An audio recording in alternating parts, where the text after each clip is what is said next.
UP, Bihar, Delhi, Gujarat, Rajasthan, Madhya Pradesh, Maharashtra সব জায়গায় রাম রাজ্য হয়ে গেছে। কোনো মুসলমানকে কেউ কেটে ফেলেছে? ববি হাকিমকে জিজ্ঞেস করুন এখানকার মুসলমানরা কেন ওখানে চাকরি করতে যায়, ব্যবসা করতে যায়, কেন এখানে চাকরি দেয় না? এখানে মুসলমানদের সুরক্ষা নেই। মুসলমানের লড়ানো হচ্ছে, কিন্তু বাকি দেশে মুসলমানের সুরক্ষা আছে, কেউ তাকাতে পারবে না ওর দিকে। সেজন্য মিথ্যা বলে মুসলমানদের বোকা বানাবেন না। মুসলমানদের ভাবা উচিত রাম রাজ্য সেফ না টিএমসি রাজ্য সেফ।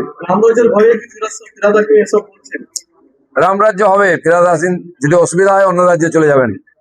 আজকে আসছে ফিরাদ হাকিম 3, 4, 5 নম্বর ওয়ার্ডে।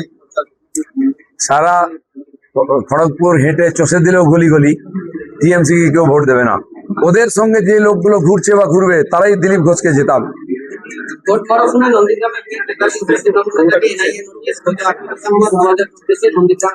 যারা দুর্নীতি করেছে তাদেরকে আইনের সামনে আসতে হবে। এনআইএ, সিবিআই আর সমস্ত এজেন্সি দুর্নীতি তদন্ত করছে, ঠিক সময় ডাক আসবে। তার সঙ্গে রাজনীতি না ইলেকশন কিছু নাই, দুর্নীতির বিচার হবেই। আর বিজেপি এলে বাকি সবকে জেলে ঢুকাবে।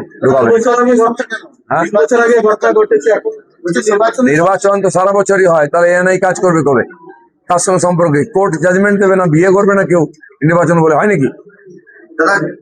যারা বন্দে মাতরম বিরোধী তাদের দেশ ছাড়া উচিত, ক্ষমতায় কড়া আক্রমণ জড়িয়ে।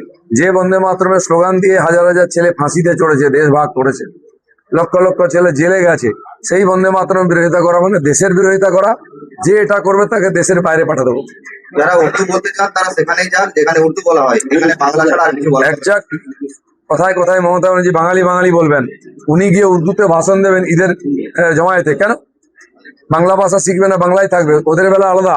আর বাকিদেরকে বাঙালি, বিজেপি বাঙালি নয় বলবেন।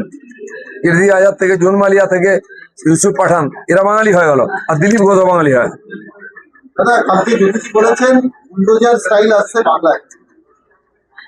বুলডোজার থেকে আরম্ভ করে যা যা প্রয়োজন শান্তি আনার জন্য, আইন শৃঙ্খলা প্রতিষ্ঠিত করার জন্য, দুর্নীতি বন্ধ করার জন্য বিজেপি ক্ষমতা এলে সব করবে। ধন্যবাদ।